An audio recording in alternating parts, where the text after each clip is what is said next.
Hi, darling. Good morning. I'm not used to these bright lights, big city anymore. What, because it's been a week? No, because we've been wearing sunglasses for the past 2 recordings. That's true. Don't draw attention to it. It's not quite fine yet. It is. You look gorgeous. It is now. Thanks, darling.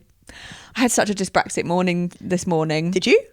Yeah. You've kept it quiet. It's funny that you were asking me about short-term memory because Short-term memory loss. because I drove back from London last night, got back at like almost midnight, so my brain is obviously tired, but when I was having a shower this morning, I was doing the thing. I think I washed my hair about 3 times without realising, and that is what I used to do. I don't do it that much. Well, I might do it, I just don't remember, but I don't do it that much anymore. But that is how bathroom things were how I started to think I was dyspraxic, because something about the bathroom, I guess because your brain switches off and you're automatically doing a system. I always used to forget if I washed my hair, forget if I'd already gone to the loo, everything in the bathroom. That makes sense. It is hard to remember. And then wash my hands and then flush again. I used to always do that because literally, as you know, I remember things very well that are more than an hour ago. Yeah. But things a few seconds ago, gone. See ya. Except as I pointed out, when it's in an argument, in which case you can remember it verbatim. And you're very good at that. So I had that. It's weird. Then you're putting shampoo on again, and then you're like, I remember doing this a bit about 5 seconds ago. But was it because I've washed my hair every day of my life? Yeah, then you don't know. It's so weird. Anyway. I have a system for you if you want to use it. You could put all of the things that you need to use on the top shelf of the rack, and once you've used them, move them to the bottom shelf. Wow, you came up with that very quickly. Well, I was just thinking you could just move it somewhere else. So you shampoo, put it on the second shelf, and then you're like, oh, I've done it. Is that helpful? That's very clever. Thanks, darling. That's made me feel happy that you find that helpful. There you go. Brilliant. Problem solved. Dyspraxia cured. Oh. So today we're going to talk about I Kissed a Boy. We're on to new pastures new. Yeah. And before that, we're going to talk about more of the Jojo Siwa drama. Yes. I was talking to Ethan at work, and he was like, after listening to the Patreon, I looked up the Jojo. I got intrigued about the Jojo Siwa drama. So I'm like, yes, come on, everyone, get involved. It to the straights. Yeah. I also was talking to a girl at work about it. I was like, she's like 18, and I was like, so you on TikTok? She was like, yeah. I was like, you know about the Jojo Siwa stuff? And she was like, yes. And I was like, okay, I'm going to listen to the podcast episode now. And I spent the whole morning at work doing the washing up so that I could listen to the whole podcast episode. It was fantastic. That is perfect. I need to do that more. It was brilliant. Yeah. Just stay at the back and listen to a podcast. Yeah. No one talk to me. Leave me alone. So, Kath Ebbs. Can I just say one quick thing? I was thinking, because we want to talk about Andor very soon. Yeah. If you haven't watched it, go and watch it, because we're going to start watching that and talking about it. And also, if you're not caught up on The Last of Us, get caught up on that as well. Just, giving a little heads up to the people about what to watch. Yeah. Is that helpful? Great. Yeah. For the next episode. Sorry, I thought something serious was going to happen. Can I just say one thing? Can I just say... Stealing myself. I'm not sure I can do this anymore. The podcast or the relationship? Oh my God. Well, speaking of... What? Not our relationship, please don't panic. The Jojo Siwa Kath Ebbs thing. So should we talk about that now? Yeah. I'm ready now. Sorry. So I was just going to say that we've been talking about it on Patreon. Sorry guys, if you're not signed up. Sign up, have a listen. We've got ad-free every episode is ad-free on the Patreon, and there's a wealth of content there, and it starts from as little, I think it might be £4 a month. Because it's like $3 or something, so I get a bit confused. I think it's actually less. Pounds are less than dollars. Well, ding bloody dong, get on there. What's your excuse? Yeah, so Jojo Siwa was on Jojo Siwa was on Celebrity Big Brother in the UK. Loads of drama happened with Chris Hughes of Love Island fame, and just going out with Jessie Nelson and trying to be famous. Is he Jessie Nelson? Jessie Nelson. Did you not realise? No. That's an interesting step in his story. Also, everyone go and watch The Assembly with Jade Thirlwall. It was absolutely wonderful. Very true, stuff. but sorry, just thinking of. Not everyone's ADHD, so we've got to stay in one linear line right now. Otherwise, well, it was perfectly linear because you brought up Jessie Nelson, I'm afraid. So that is completely linear. Little Mix. What else? Who else? No. Also, most people have ADHD, so they're probably fine listening to that. Am I not special? No, you are. Just kidding. You are. No, not most people. Just a lot more of us than we realised. Some people. Oh God! It's because we haven't got time see? today, so it's a problem. Sorry. So they had a very, very close relationship in the Big Brother house. Jojo was, I previously said that she was engaged to Kath. I was wrong, but they were living together. Jojo was living with Kath. Kath. That was a shock to me. Yeah. Jojo was living with Kath. Jojo was living with Kath. So the thing that we listened to yesterday was Kath, Jojo's ex, because Jojo dumped them at the after party of Celebrity Big Brother, finally released a podcast where they spoke about the whole thing. At length. I actually didn't even... Too much length. I actually didn't even finish it. I think I got all of the main details. I did, but yeah. There was... I think there's like 10 minutes left. Yeah, you didn't need to. Although there was something at the end. Ooh! That was... you know that... like thing they did where they were like, when you have to fly back economy. Oh yeah, that was funny. And I thought it was them saying like, because Jojo's always paid for them to be in business class, and then but they were saying no, they flew out economy as well. They're just saying when you fly to or from Australia in economy. I also think it said something about the middle seat in the meme. But they also did reveal that they did ask Jojo to pay for business class flights back, and she said no. I mean, yeah. I think Jojo could have done it. I wouldn't have asked, but I think Jojo could have just chucked them on that. Yeah. But I'm also like, I think my alarms would go off that I'm like, oh, is this all you've been wanting me for the whole time then? Which is obviously something that Kath tried very hard to not say, like tried to disprove, but I think it would make if I had been famous forever, I would be like, oh fuck, is this another person trying to use me again? Yeah. Anyway, sorry, we're working from the back. Working from the ass. Working from the ass end, let's work at the fanny end. So... What did you make of it then? Well, first of all, I can't believe they're called Kathleen and Joelle. That's bizarre. Like two ladies from the 80s with perms and big plastic glasses. Yeah, big time. It was interesting because you sent a message to our friends Hayley and Ella and said, I think, if you don't mind me saying, I think Kath might have been a little bit of a nightmare partner. And I was like, shit, because I read that beforehand, before I listened, and I'm very easily swayed. So and also especially by your thoughts, I'll do anything you say.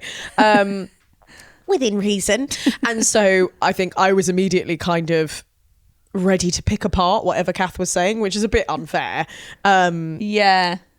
But it was interesting because they seem to have a lot of rules for themselves. That's a tricky one. That is a hard one. For themselves? It can't be, can it? They have a lot of rules for them. Yeah. And different rules for Jojo.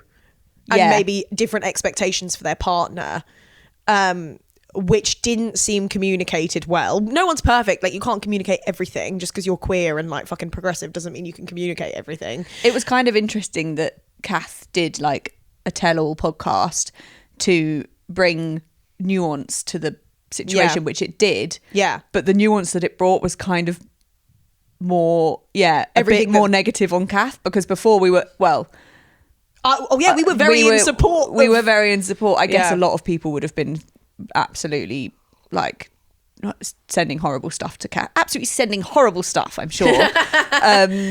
But we were like, oh my God, Jojo has literally run off with Chris. Yeah. Dumped Kath for someone else. And and it all unfolded live on telly, which Yeah. now I feel like that isn't quite what happened. Yeah. I don't know though, maybe Jojo did hope that she was dumping Kath for Chris. Yeah, I don't know if I believe that, but I do think that she fell in love with Chris a little bit, even in a platonic way, enough to make her not want to be with Kath anymore. And I don't think that means that she wanted to be with Chris, but maybe like it's difficult, but maybe that's like a respectful thing to do if you're having like urges that you don't even necessarily want to act on. Maybe that is the nicest thing to do, is to let that person go. Well, after listening to the podcast, I now believe that Jojo wasn't happy before, and it sucks that she was going around talking about how in love she was when she wasn't. Yes, and Kath said it was love bombing, which I'm like, it does sound like that. Yeah. But yeah, Kath told some stories about their arguments about the fans, but I was more just thinking about them saying like, oh, you know, I do have lots of issues, and I basically I feel like when I feel like I'm going to be abandoned, I push everyone away, and I couldn't get out of this bad mood, and I was sulking and blah blah blah, and I'm like, oof, that all sounds not great. Yeah, exactly. That and doesn't. then like, I know people. Oh, I mean, I do that loads. And I was a bit like, ooh. But the way that Kath was, I thought they were self-reflective in the way that they kind of said. They did tell an example of something that they knew was wrong. I thought it was good. Yeah, it was good to do that. Yeah, and be like, okay, I admit there was this one situation where, because Jojo had said afterwards, right, after Big Brother, that Kath had broken a boundary. Yeah. And then Kath kind of was clutching at straws, saying that the only boundary she could think of that she'd broken was this. Jojo has a boundary that is, if a fan asks for a picture, she takes a picture with them. And I just struggled with that whole story to believe that was, I was like, that's not a I don't think that's a boundary, is it? Oh, I didn't struggle with that at all. I think I was just like, because it must come up in their life so much. I mean, I see that as like a rule, but I think I just found it annoying. Maybe I just found it annoying that people were saying that's a boundary. But they very, like, as a couple, clearly spoke in therapy speak a lot, and yes, like Kath was using all of those kind of self-development words. Definitely. And so yeah, I know what you mean. It's not necessarily a boundary. It is more of a rule. Yeah. Because what is the boundary? I guess the boundary is I'm never going to reject these fans for you, which is why difficult. Kath told her to run away. But that was so bad. That was so bad. So yeah, so Jojo, Kath was in a sulked off. Yeah. Jojo said, "Can I come with you on this dog walk?" And then some fans started noticing her, and then Kath was like, "Run," but didn't run with her, and made Jojo run, and Jojo started getting chased. Yeah, and then Jojo was like, "I'm just gonna go and say hi to them," and then Kath was like, "No, you better run away," and like got angry. But Jojo also said, like, you go back to the hotel, I'll meet you there, I have to talk to you. And I was like, oh, that is a very mature way of saying, like, I have to deal with this. You know I have to deal with this because it's my boundary. You go off. And I can see when you're in a mood that doesn't compute. But I think the challenge of saying to someone who I know that Kath was upset that everyone was saying they'd only been together for a certain amount of months. But I'm like, to say to your person who you've only been with a few months, who has been famous forever, who said, I have to say hello to fans, like to challenge them and say, you have to run. Do you love me enough? Do you love me enough to choose me? Choose me. Yeah. And I was like, no, it's not that. It's not that she doesn't love you. Yeah. So that was, I can see why that was a problem. I heard that and it made sense of a few. I felt for both of them. Defo. It made sense of the Chris thing a bit more because it really felt like, okay, Jojo is kind of in an emotional carer role for Kath in this relationship, and is like worrying about their reactions to everything. And I imagine that is what Jojo has had to do since she was a toddler, because she's been the provider for the family. Yeah. And so even though it's insane that you would feel liberated by being in a depressing Big Brother house, like is the first like the role that Chris took with her was very much like the carer of her, even if it's in a problematic way, which we can discuss. And you can kind of see, maybe it was that dynamic that was making her kind of fall in love and fall out of love with her old life and wanting to stay in this Big Brother world, because she was like, oh my God, I'm being looked after, I'm being kind of allowed to be vulnerable, and that is the role that she's taken with other people up to that point. Yes, and going back to the business class thing, that would be Jojo taking care of Kath when who's also older, and she's always taking care of people who are older than her, her mum, so like cutting ties with that and saying, I don't want to do that for you, and that's not Kath's fault. No, I think they've been drawn together probably because they because I listened to one podcast, but this is my analysis. Yeah, because of that dynamic. Because of that dynamic together, and maybe this is the first time that, so it's kind of beyond gender in a way. Like everyone's like, oh, she realised there's some dick on available and she wants to go for some dick, and it's like, no, I don't think that's how simplistic everyone makes it, and that's why we were resistant to believing it. But that analysis of you saying the carer and the patient sort of dynamic, like that is so, or mother accurate. Child, or all of that, and I think it would be horrible if you were Kath to see someone putting like fame and fans before you. So I empathise with that, but also if you're that famous, Jojo's like one of the most famous people, you would have to create rules and systems for how to deal. You couldn't just be like, I'll just decide in the moment how I interact with fans, because it would be constant. And also Kath should understand they've only had this experience, Kath, for like 2 weeks of paparazzi at the door, all of this shit, people chasing them, people talking about them all the time. So they should kind of, and maybe they did go back and reflect with that hindsight and be like, oh, if Jojo rejected those fans, she would have felt like how I did when people were talking about me for that long, because everyone would latch onto it and say, she's a bad person, which is what always happens. One moment of like being stroppy with the fans and you've fucked it. On what Kath was saying as well, they were really focused on talking about like the dehumanization of celebrity, and like how people latch onto gossip and talk about it, us for example.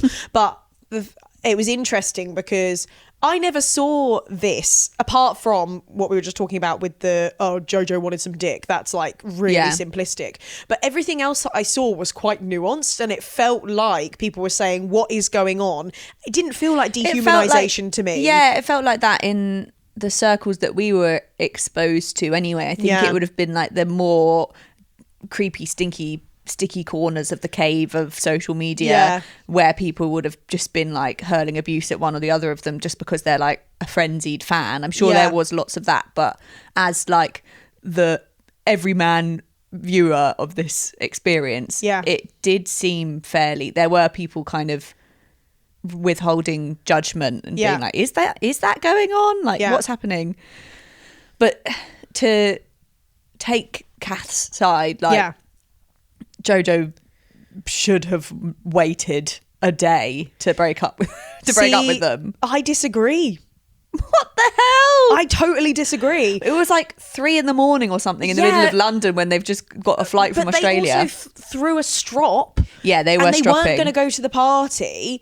Jojo said, like, I'd rather you didn't come to the party if you're going to be like that. Which I think if either you or I were in a mood and one of us was like, well, let's be real, it's going to be me who's in the mood, and let's be real, it's going to be me who says, well, do you want me to come or not? And then you might say, maybe it's best if you don't, because you're in this mood. Has that ever happened? We would always find a resolution. Okay, let's not do it as if it's us, because we're obviously not them. Yeah. Like, Kath wasn't going to get out of this mood that they were in, because they were confused. They had loads of questions to answer. They weren't going to get the answers at the fucking after party.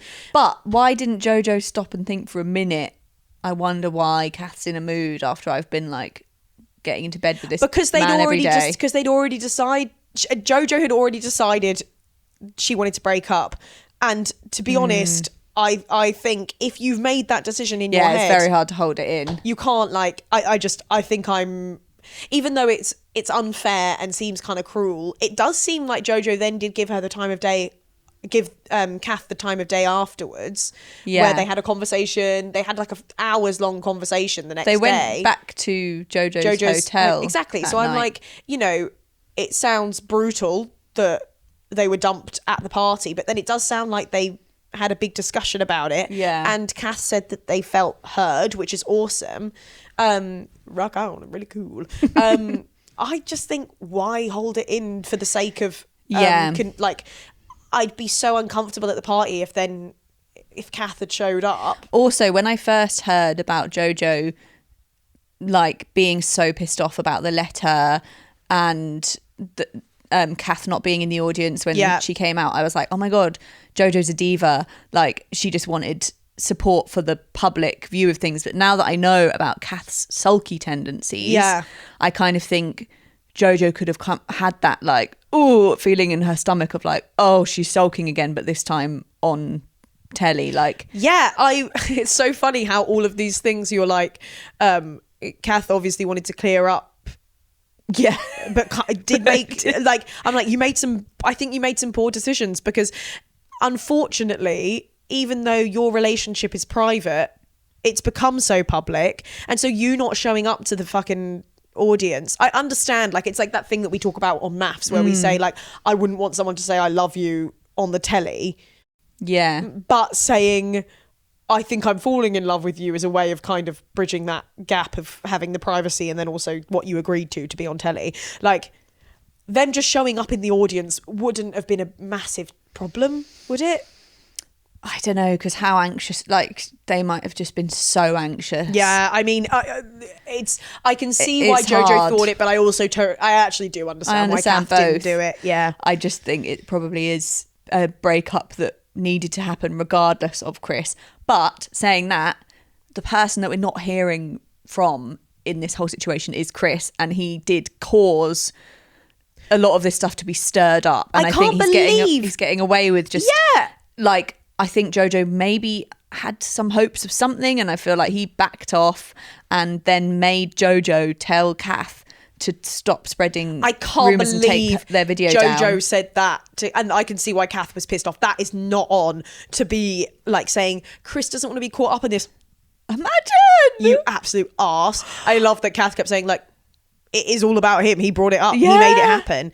I just want to talk quickly about the how Kath said it crossed a boundary. It's really interesting because I'm like, what boundary did it cross then? Because I know that for me, I wouldn't like that, but I don't do what Kath does, where she says that she's really intimate with her friends and pecks her friends and stuff like that. And they didn't discuss boundaries before Jojo went into the house.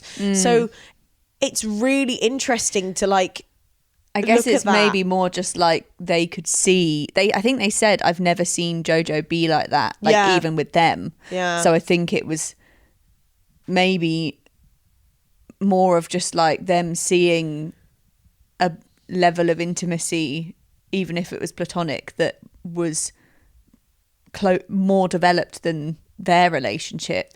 And I didn't even notice that she was talking about like the connection between Chris and Jojo. I thought she was just saying Jojo was just off or something in general. But that's interesting that you took it that way. In the house, I don't mean at the after party. No, me too. No, me too. But it didn't occur to me that that's what it meant. That's interesting. Yeah, it was very sad hearing about them like talking to their family about it, and how they must like, they got all of their family, aunts and uncles and parents to watch it because they couldn't watch. And the dad was kind of saying like, maybe it's all a misunderstanding, like just go and talk to Jojo. And oh god, which is the only way you can get the answer. And a lot of it was a misunderstanding, it seems, because I don't know, what a terrible thing for everyone. It's really shit. But maybe hopefully good for Jojo in some ways, in that she's realised certain things that she wants and doesn't want. I don't know. She's straight back on the horse of making. She's had lots of terrifying girlfriends. Pop music. Yeah. Have you heard this one? Yeah. It's that. Oh God. It's so interesting seeing her online persona versus her Yeah. Like, she was so cute Yeah. on Big Brother. So different. Yeah, so Kath, you know, it does sound like it was equal parts contributing to the... It didn't seem like this was going to last, I'm sorry. The breakup was coming, but it's pretty shit for her that it happened on telly. That is really awful. And also, like, that whole thing of people saying that Kath groomed Jojo. I'm like, what about Chris grooming Jojo then? Why is no one fucking saying that? That's way creepier and weirder. Age gap is bigger. And exactly what Kath said. The Jojo's influence, wealth and like power outweighs Kath's fucking 6 years or whatever it is of life. That is so true. Yeah. Chris has a lot of things to answer for, but I haven't even looked him up online because I don't want to give him the time of day, quite frankly. Oh, he's just slipped away and got away with it all, obviously. Classic. I Kissed a Boy? Yeah. I love this show. Me too. I love it. Absolutely beautiful. It's beautiful, especially right now when everyone's turning into a fucking fascist. Yeah, and it's such a balm for the mind. I can't believe. I just want to touch on the fact that the fucking not the BBC, the Daily Mail, the Telegraph are all running headlines that are like BBC under fire for putting trans man on. No one's saying anything. Yeah. Everyone on the show is perfectly happy. Everyone's snogging Lars. Yeah. Because he's hot. Yeah. He's hot. He's got charisma. He's so cute. And then it's like, does it really make someone gay? Yes, he is a gay man. Shut up. And all these other gay men want to snog him. Yeah. Perfect. Yeah. Why are you ruining everyone's fun? Yeah, I love it that Lars is on this series. Yeah, me too. And I think that's really amazing. I'm very pleased. There's a really diverse cast, bar body diversity, which just never happens. Always on these the kind last frontier. Especially the last frontier on a show where everyone's by a pool. Like, it makes sense. Like, why would you want to put yourself out there when everyone's fucking fascist at the moment? It's awful though. But some people are, I'm sure that they could find confident, bigger people if they wanted. Yeah. Why don't they? But yes, such a diverse cast of like types as well. Like I love the broad spectrum. Yeah, that's kind of what they had with I Kissed a Girl, wasn't it, as well? Yeah. Like a really nice range. Yeah. Oh, the first couple to come in, stunning. I'm obsessed with how beautiful Aaron they are. and Jazz? Yes. And they're still together so far in the show. I mean, Yeah. I haven't looked up afterwards. I just mean like they decided to just stay together. Yeah, they're the happiest Hot. couple so far. Oh my They're God. so cute. They're beautiful. I was watching with Hayley and Ella and I was saying like I can imagine them with like baby carriers on their fronts, like walking around God. being with a gorgeous with twins. Yeah, with twins, with like their sunnies on, getting a coffee. Oh my God, so amazing. Because they both said that they're quite like into romance and commitment. So Oh my God, maybe they're just perfect for each other. I hope so. It's always nerve-wracking when people immediately like get on. Yeah, you're like, oh, please the stay start. together. Yeah. If you could be with any one of those boys, if you were a gay man and you could be with any one of those boys, who would you be with? Well, probably Jazz, because he's got very pretty eyelashes. He was gorgeous. He is My gorgeous. first boyfriend was half Indian. He also had nice eyelashes. Yeah. That's what I said. I was You got like, a type, very love. nice eyelashes. Yeah, I like some nice eyelashes. Oh, I just meant but Aaron and your first boyfriend. Jazz, not Aaron. Sorry, Jazz and your first boyfriend. Like, Yeah. What about you? You at first you said you fancied Ruben. Well, I've But got we're to know all getting- him. I'm a bit icky with Ruben. I kind of knew that would happen because he's too good looking. I like Adam, who's with Ruben. Oh, the shy one. Do you? Yeah. There's something about him, even though he And- kind of looks like a postman or something. Oh, I don't think he looks like a postman. I think he's cute. Like his haircut. But there's something. And I liked it when he's he a very wore a sexy glittery top. kisser. He's a very good kisser, I've noticed. Yeah, he like kind of got on top of Ruben and it was sexy. I also like Callum, the new one. Callum's very good looking. And Lars. Yeah. And also, sorry, I fancy all of them. Oh my God. I mean, I do fancy Jordan B, the one who's got the shaved head. Do you? Oh, it's not my type at all. I think he just has like a riz Yeah, about him. he has got But a I riz think about actually him. maybe Adam, I hadn't thought about that, but then I'm like, maybe Adam, I think he's cute. Yeah, I love his sparkly tops. And he seems kind of like a bit in the middle of categories. Yes. Which I think we're we're lesbians like which that. is maybe like why I like Lars as well. Yeah, lesbians are in between categories, undefinable. Oh Yes, but no? the type of lesbians that we are. Oh yeah, are sorry, also I just mean quite specifically us. in the middle. Yeah. Do with that what you will. Lars's partner is quite lesbian adjacent aesthetically. I think. That's Jack D. Jack D. Yeah, they're cute. They like each other. Yeah. They're lovely. They're so cute. So I also really like Jack S, the twink. Yes, I like Jack S, but I'd be intimidated by him because he's girlier than me. Yes, but he's actually seems not bitchy and really friendly. No, it's not a bitchy thing. It's like, you're going to talk about like makeup and I won't understand. I won't know what to say. Well, it's like the feeling that I have around. because he likes boys. What does that mean? Well, all the boys that he hangs around with aren't twinks and girly. That's true, but if we're being friends, Yeah, okay. we're on. It's You'd like, be a bit nervous. That's how I feel around girly girls. I'm like, Yeah. I don't know how to. Yeah, but I think he's fabulous. Yeah. There's Rory, the Irish twink, who is with Jordan B. Left his one, who He's I can't very remember. beautiful, but a bit too catty, boring, jealous. jealous. But also jealous and like possessive. Yeah, And really pissed off. yeah. And I don't know. I think he'll probably get chosen, but I think What do you want to happen? I want him to choose the Jordan R. Me too. But I think, Just for the chaos. but I also think I don't know if they'll get on romantically. He does. Yeah, I'm like, I want him to choose Jordan, but is that really the right choice? Should he just be going with chemistry? But when they talked about their dead mums, Dead mum and dead dad. oh, dead mum and dead dad, was it? I thought it was two mums. No, Jordan, the one who said first, like, oh, I've got a dead parent, because he said I had a single mum. So I'm pretty sure his dad died when he was young. Really? I think. Oh, I thought there was two mums. But anyway, that was amazing because Jordan... Which one? Jordan They're B both called Jordan, aren't they? Yeah, they're both called Jordan. So Jordan B immediately said, that's another story for another day.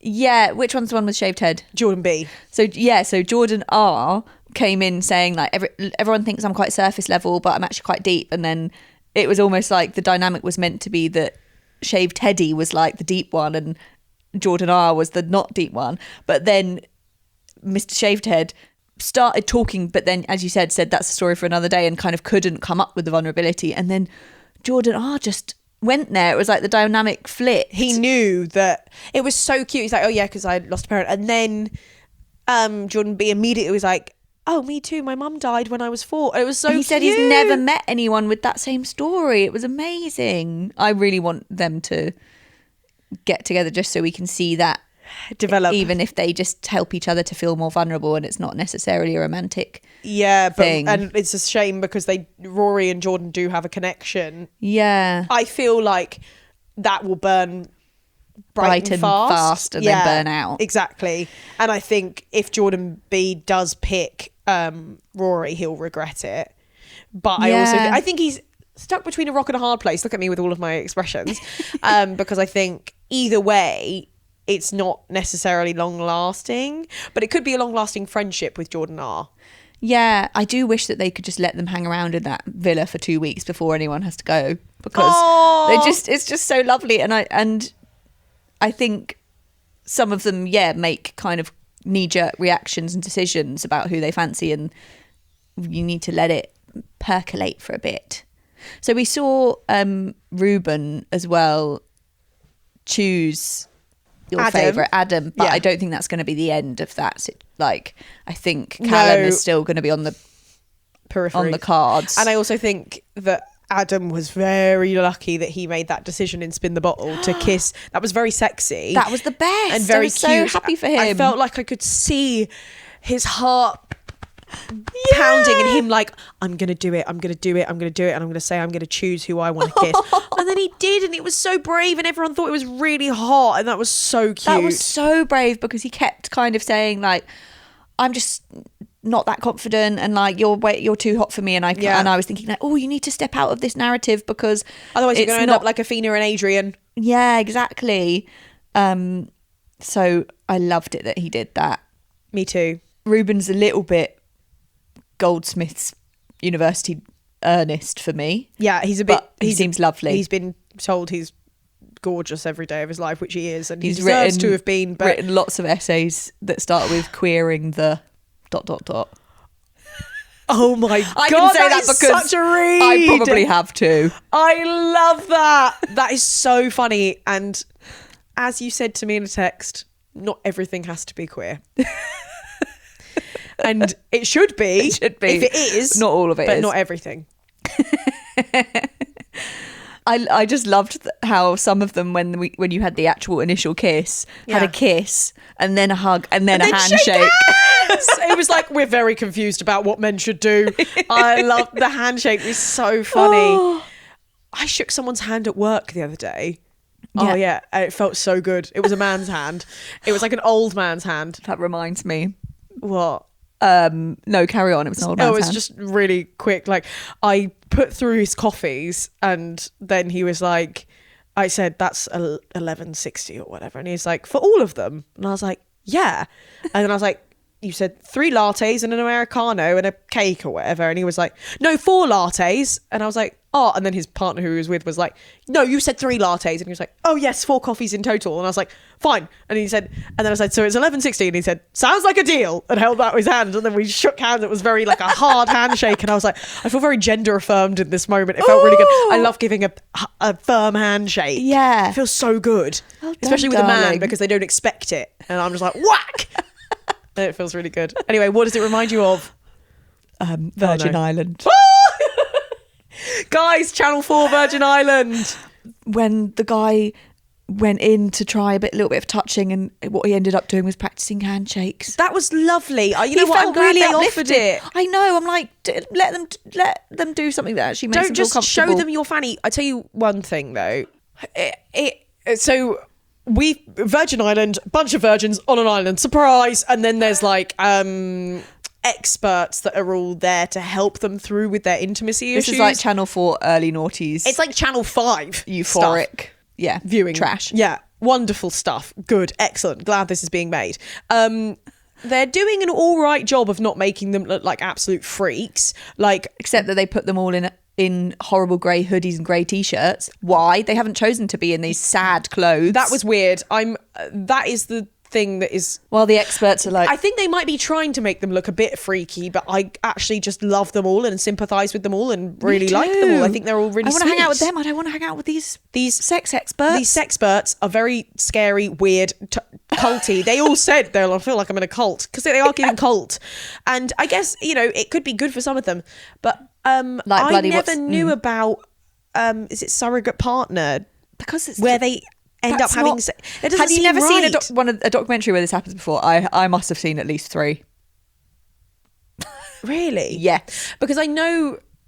Like, But that doesn't mean it's normal. It just means I've watched some terrible things. Everyone deserves to have intimacy and have sex and experience pleasure, all of those things. And I'm sure there's a lot of people who are unable to form intimate relationships with people due to their circumstances. They might be quite disabled, and it's really hard for them to go out and meet people.